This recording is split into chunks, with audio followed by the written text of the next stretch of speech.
जिंदगी में तूफान से लड़ना सीख ले, जिंदगी में तूफान से लड़ना सीख ले, उठती लहरों के बीच संभलना सीख ले, उठती लहरों के बीच संभलना सीख ले। यहाँ तो बढ़ते हैं आगे दूसरों को गिराकर, जिंदगी वही है जो गिरते को उठाना सीख ले, जिंदगी वही है जो गिरते को उठाना सीख ले। हेलो दोस्तों, अनोद एकेडमी में आप सभी का स्वागत है। पेट का एग्ज़ाम 24 अगस्त को हुआ था, जिसमें आप सभी लोगों ने पेपर दिया और दोनों पाली के पेपरों को देख करके अंदाज़ा लगाया जा सकता है कि पेपर काफ़ी हद तक सरल था। इतना ज़्यादा हाइप नहीं था, इतना ज़्यादा कठिन नहीं था कि उसे बहुत ज़्यादा क्या कहते कठिन लेवल कहा जाए, लेकिन फिर भी माइनस मार्किंग थी। माइनस मार्किंग को ध्यान में रख के और उसका जो कठिनाई का स्तर है उसको ध्यान में रख के हम पेट 2021 की जो संभावित कट ऑफ हो सकती है उसको हम समझने का प्रयास करेंगे।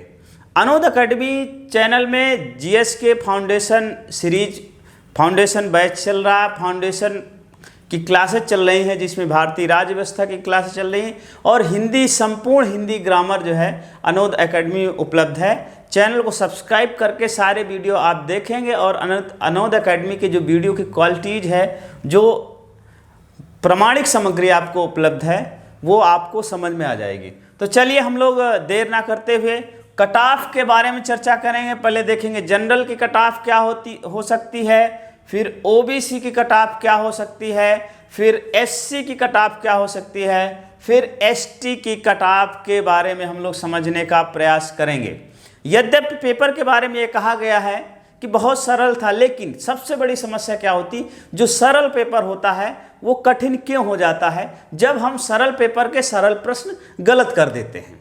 और ये मानव नेचर हो जाता है, मानव व्यवहार हो जाता है कि हम सरल पेपर के भी सरल क्वेश्चन, जब सरल क्वेश्चन गलत करते हैं तो हमारे मार्क्स कम हो जाते हैं। यही हाल पेट एग्जाम में भी हुआ। सरल पेपर था, लोगों ने एग्जाम हॉल में गलती कर दी और यहाँ बाहर आके लगते थे उन्हें बहुत सरल था, वो क्वेश्चन उन्हें गलत नहीं होना चाहिए। यद्यपि कुछ करंट के जो क्वेश्चन थे वो अच्छे लेवल के क्वेश्चन थे, डीआई भी कुछ अच्छी स्तर की थी और इंग्लिश के भी प्रश्न कुछ अच्छे लेवल के थे, तो उतना सरल भी नहीं कहा जा सकता। तो आइए हम लोग देखते हैं कि जनरल की जो संभावित कट ऑफ मार्क्स क्या हो सकती है, जनरल की जो संभावित कट ऑफ मार्क्स वो क्या जा सकती है। ध्यान रखिए, लगभग 40,000 वैकेंसी, 40,000 वैकेंसी जो आएंगी उन्हीं के लगभग आसपास 10 गुने के आसपास आपका पेट क्वालिफाई कराया जाएगा। अब 40,000 वैकेंसी को 10 गुना लगभग 4 लाख बच्चे क्वालिफाई कराए जाएंगे। तो यदि 4 लाख बच्चे क्वालिफाई हुए तो उसमें संभावना ये है कि मेरिट बहुत ज़्यादा ऊपर जाने की संभावना नहीं है। फिर भी हम देखते हैं कि मेरिट क्या हो सकती है। तो जनरल की जो कट ऑफ हो सकती है वो इस प्रकार हो सकती है। जनरल की जो संभावित कट ऑफ जा सकती है वो 60 से 65 अंक। कितना भी लोग कहते हैं कि हम 70 या 80, वो सब गलत अवधारणा है। एक्चुअल ये है, जब आप वही में प्रश्नों को मिलाते हैं, देखते हैं, लगता है ये आसान सा प्रश्न कैसे गलत हो। तो जनरल की जो संभावना है, एक्सपेक्टेड कट ऑफ है, वो जनरल की कट ऑफ 60 से 65 रहने वाली है। 60 से 65 के बीच जनरल की कट ऑफ जाएगी। जनरल कट ऑफ 60 से 65 अंक जाएगी। ओबीसी की कट ऑफ कितनी जा सकती है, तो ओबीसी की जो कट ऑफ संभावित कट ऑफ है वो लगभग 58 से 63 अंक जा सकती है। ओबीसी की कट ऑफ 58 से 63 अंकों के बीच रहने की संभावना है। जिनके जनरल में 65 प्लस मार्क हैं वो सुरक्षित रहें। जनरल में जिनके 65 प्लस मार्क है वो बिल्कुल सुरक्षित है, कोई टेंशन लेने की जरूरत नहीं, उनका पेट क्वालिफाई हो रहा, कंफर्म हो रहा। ओबीसी में 58 से 63 के बीच कट ऑफ जाने की संभावना है। और एससी में 50 से 55 के बीच, एससी में जो कट ऑफ रहने वाली है वो 50 से 55 के बीच में कट ऑफ रहने वाली है। जिन बच्चों ने, जिनके 55 प्लस एससी का जिसका भी मार्क्स है वो सुरक्षित जोन में है, उसका पेट एग्ज़ाम 2021 क्वालिफाई हो रहा है। और एससी 48 से 48 से 53 के मार्क्स के बीच में एसटी की कट ऑफ जाने वाली है। तो एसटी की कट ऑफ कितनी रहने वाली है? 48 से 53 के बीच में। तो 48 से 53 के बीच में एसटी की कट ऑफ रहने वाली है। दोस्तों ये एक संभावित आंकड़ा है। मैं जहाँ तक समझता हूँ कि जनरल 65 प्लस जिसका मार्क्स है वो सुरक्षित जोन में है। यद्यपि जा सकती है 60 से 65, 60 वाला भी संभावित है, वो भी अपने आप को आसान्वित रखे, 60 भी जनरल मेरिट जा सकती है। और ओबीसी के 58 से 63 जिसका 63 से प्लस मार्क्स है उसको सुरक्षित जोन में उसका सिलेक्शन चयन पेट 2021 में जरूर होगा। एससी की 55 से 60, 50 से 55, तो जिनका 55 प्लस मार्क्स है एससी का वो भी सुरक्षित है, कोई चिंता लेने की बात नहीं है। लेकिन 50 नंबर वालों का भी हो सकता है। एसटी का 48-53 प्लस एसटी का जिसका मार्क है वो भी सुरक्षित है। और 48 प्लस 48 भी है एसटी का, उसका भी हो सकता है।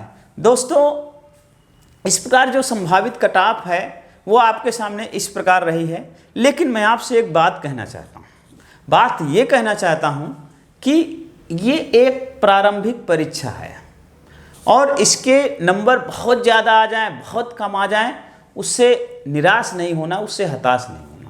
जिसके नंबर अच्छे आए उसका स्वागत है, वेलकम है। जिसके मार्क्स नहीं आए हैं उनको भी हिम्मत हारने की ज़रूरत नहीं, उसे लगातार मेहनत की ज़रूरत है। यदि आपने लगातार मेहनत किया तो आपको सफलता जरूर मिलेगी। हम करते क्या है कि अध्ययन की कंटिन्यू नहीं रखते हैं। अभी पेपर था, पेपर के पहले तक हम खूब पढ़ेंगे, खूब जी जान लगा देंगे, लेकिन पेपर के बाद फिर ढिला देंगे। यही सबसे बड़ी गलती होती है। हम पेपर होने के बाद फिर अध्ययन में डट जाएं और निरंतर अध्ययन करते रहें। देख लेना 6 महीने के अंदर, 1 साल के अंदर आपका जो अध्ययन का लेवल होगा, जो आपकी समझ का लेवल होगा और कंपटीशन में जो आपके निकलने की संभावना है, चांस है, जब वो बढ़ जाएगी। इसलिए दोस्तों पेपर होने के बाद शिथिल नहीं होना, पेपर होने के बाद सो नहीं जाना, पेपर होने के बाद आलस्य नहीं करना, अपनी तैयारी को निरंतर आगे बढ़ाते रहना है। यदि हम निरंतर अपनी तैयारी को आगे बढ़ाते रहेंगे तो निसंदेह हमें सफलता एक दिन जरूर मिलेगी। लेकिन यदि हम आलस कर जाएंगे, पेपर होने के बाद फिर बैठ जाते हैं और फिर जब पेपर आएगा तो उसके 1 महीने पढ़ाई शुरू करते थे, वो दिक्कत के लिए हो जाती है और वो समस्या का कारण बन जाता है। इसलिए ज़िंदगी में यदि सफल होना है तो अपनी मेहनत को, अपने प्रयास को निरंतर बनाए रखना है। यदि आप निरंतर बनाए रखेंगे तो निसंदेह आप सफल होंगे। आशा करता हूं कि आपको कट ऑफ पसंद आई होगी और ध्यान रखें कि ज़िंदगी में कभी भी मेहनत से मत मुंह मोड़ना। मेहनत करते रहना, कितनी बार असफल हो गए। यदि आप मेहनत से मुंह नहीं मोड़ोगे तो ईश्वर खुद आके कहेगा आपको क्या चाहिए। जो आपको चाहिए वही ईश्वर देने के लिए तैयार हो जाएगा। इसलिए मेहनत जरूर करना है दोस्तों, और अनोद एकेडमी चैनल को सब्सक्राइब कर लेना है। और दोस्तों इस वीडियो को जितना ज़्यादा से ज़्यादा हो सके शेयर करिए और लोगों तक पहुंचाइए। आज का विश्लेषण यहीं तक। जय हिंद, जय भारत।